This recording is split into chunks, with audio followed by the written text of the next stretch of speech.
Hello everyone, welcome back to another episode of r/ProRevenge.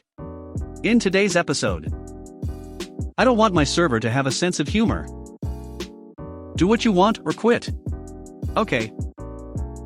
Call out when I'm out of burgers, but don't be so snobby. Okay. Before we get started, make sure to subscribe so you will never miss a video. So let's get started. I don't want my server to have a sense of humor. I have worked as a server for more than 5 years, so I have several malicious compliance, petty revenge, and other kinds of stories. I figure this one is memorable enough for me to start my Reddit journey with, because it has a dash of entitled parent and petty revenge. It's a long one because it's a two-parter. So some background: when I first started serving, I figured that the best way for me to approach it was with humor. The way I saw it, most people were out there to have a decent meal and enjoy it. And because I have an odd sense of humor, this meant I came up with some pretty weird, but ultimately harmless jokes. For example, if anyone ordered coffee, I'd bring them their scalded bean juice and bovine drippings. When they paid, I'd tell them we accepted cash, card, or your immortal soul, and when they used the machine, I'd say just make sure that number is correct. If it isn't, then my automatic computing chip has critically failed. Please restart server.exe, or some other lines. Because I've been doing it for a while, I kept the delivery easy, so people knew I was joking, and I had a bunch of material. Some didn't really pay attention, especially when paying, so it went over their heads. Few didn't really care one way or another, but most times, I'd get a laugh. Because of this, I rarely got complaints. Some people didn't like my sense of humor, and I understood that, but at best, they just wouldn't tip. No biggie. Except for this one customer who we'll call EP for entitled parent. EP was seated at my table with his wife and 2 kids. One kid looked a little sad when I first approached their table, so I thought that it'd be a perfect opportunity. When I brought them their drinks, I made sure to be as humorous as I could. Me, here's the cow juice, both from a white cow and brown one. Sorry for the delay, we had a utter disaster milking them.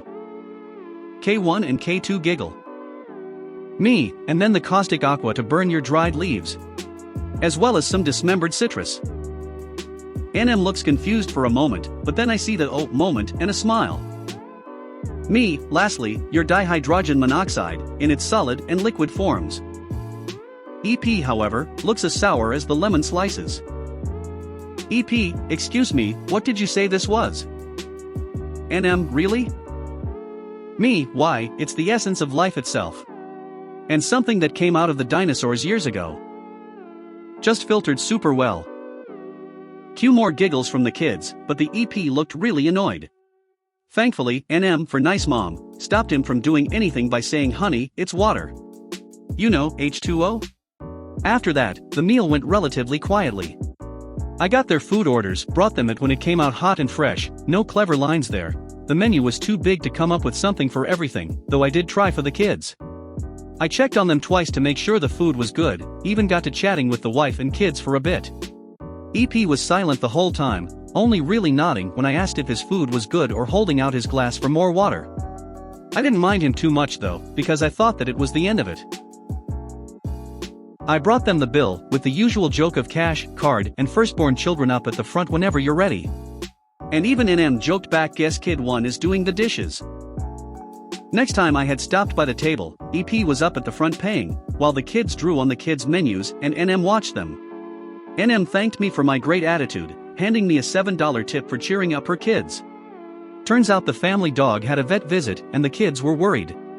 I just told her that I was more than happy to help take their mind off it, and I hope they came back soon. That should have been the end of it. Except that it wasn't. Because while NM was thanking me, it turns out EP was complaining to the shift manager. Saying stuff like, and I'm paraphrasing because I heard this after from my manager. OP is obnoxious, makes stuff up, important for later, and won't stop talking. I just want to get my meal, not have to deal with a brat annoying my family. She even suggested I pay with my kids. The general gist of his complaint was that he just wanted a server who was bland, made no jokes, handed them their food, and walked away. What made him a real EP was that he demanded a discount and free dessert for his kids for his trouble. This being the food service industry, where customer is king, my manager caved like wet tissue paper and personally brought the dessert. This being a place I've worked for years and I had a good relationship with my manager, we both just chatted about how much of a dick this guy was after he was gone. Now, here's where the MC comes in. Fast forward to about a month later. I'm working the afternoon shift on a Wednesday.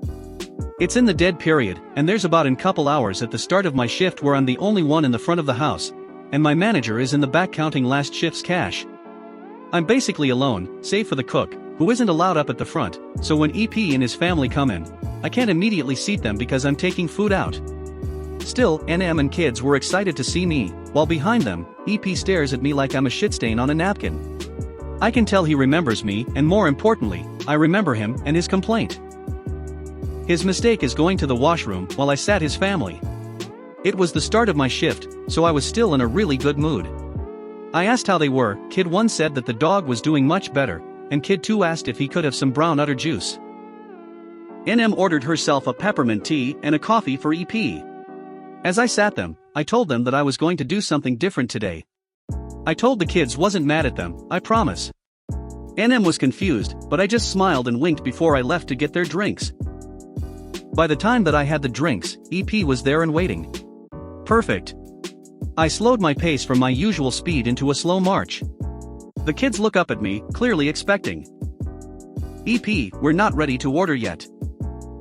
Me, completely emotionless, very well, sir. Here is your coffee. Tea, peppermint. Milk, chocolate. Juice, orange. 3 waters.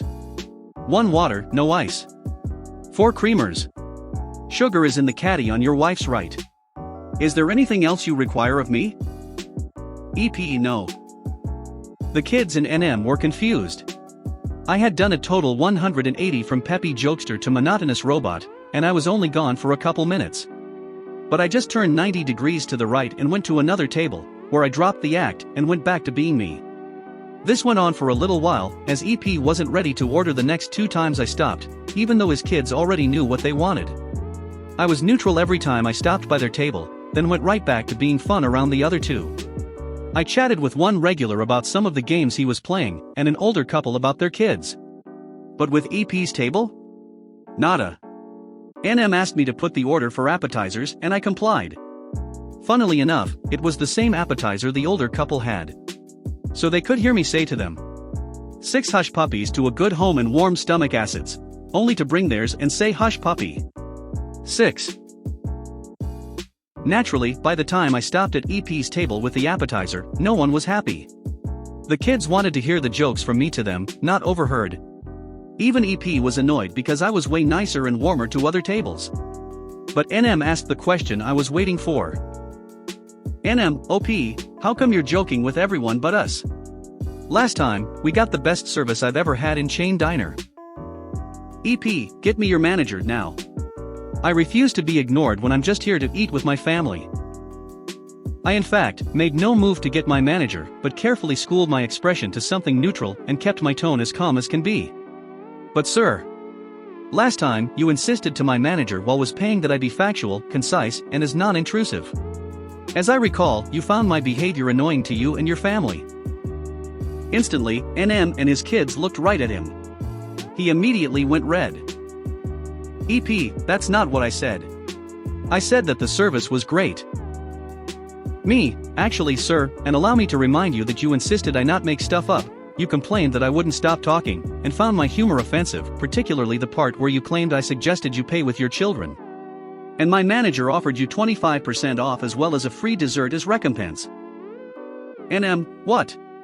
EP said that you offered it because you felt bad about our dog.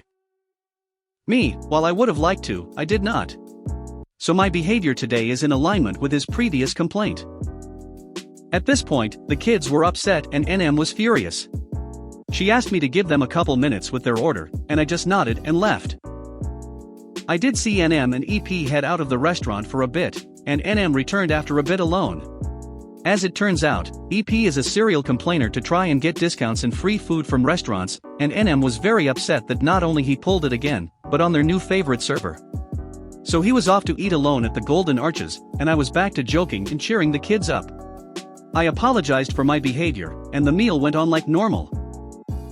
I got another complaint from this guy from our customer surveys, and this time the manager said that I was out of line, but I thought it was worth it. Besides, NM and the kids came in every now and then after that, asking if I was serving. Personally, I think the guy was just mad that he didn't know that H2O is water. Do what you want or quit. Okay. This takes place back in 2014. I was the kitchen manager of a franchise of a novelty pizza chain that was brought to the West Coast from the Midwest. It was a fast casual type of place, and I was responsible for literally everything involving the back of house, BOH. Inventory, ordering, scheduling, training, cross-training, cooking, etc. The general manager, let's call him Dan, theoretically knew how to do the ordering and inventory and the vagaries of the menu items, but he was transferred from an entirely different restaurant. The franchisees owned a lot of different restaurants and wasn't really familiar with much of anything. I say this not to overstate my own importance, but rather to highlight how one person was essentially the only one in the restaurant that could run the kitchen effectively. I was always begging the regional manager to let me train someone else in most of my duties, never approved. Sorry for the long context. I worked the same hours every week, with the same days off, and since I wasn't making much I decided to get a second job as a line cook at a small restaurant by the beach. I loved this job because it was so mind-numbing after stressful days at the pizza job. I had no real responsibilities aside from cooking whatever came up on my tickets, and cleaning up at night. The way my schedule ended up, I was working about 70 hours a week between my two jobs, and working every day. So Dan and I butted heads a lot at the pizza place because he had these ideas about how to improve efficiency, and I had a huge list of things to do, and knew how to do them in the time I had available. I would pay lip service to him, and then just go about my day getting things done. Well, one day, we're short-staffed, I'm finishing up my inventory getting ready to hand the order list over to Dan to place, because that was one of the things he thankfully knew how to do well. He tells me I need to stay late because he's run ragged in the front, and I need to place the orders, which takes about 2 hours minimum. The following conversation ensues. Me, no can do. Dan, my other job starts in an hour. Dan, well then call them and tell them you'll be late. Me, I'll be fired if I do that, so not gonna happen.